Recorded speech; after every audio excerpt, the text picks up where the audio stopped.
তুমি কি জানো উম্মত, আমি 23টা বছর টানা তোর জন্য কেঁদেছিলাম উম্মত। আমি এমন কাঁদা কাঁদছি রে উম্মত তোদের জন্য। এশার নামাজের পরে দাঁড়াইছি, ফজরের আজান পর্যন্ত আমি আমার মালিকের কাছে তোদের জন্য, উম্মতের জন্য চোখের পানি ফেলে কাঁদছিলাম। আমার এত চোখের পানি তোর দিল গলাইতে পারলো না।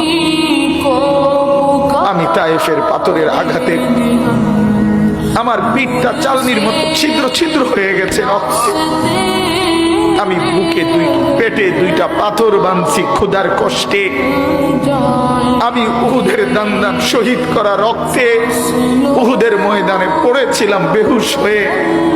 আমার ঘরের চুলায় 3 মাস রান্নার জন্য কোনোদিন চুলায় আগুন জ্বলে নাই। আমার এত চোখের পানি, এত রক্ত, এত ক্ষুধার কষ্ট, কিছুই তোর মন গলাইতে পারলো না।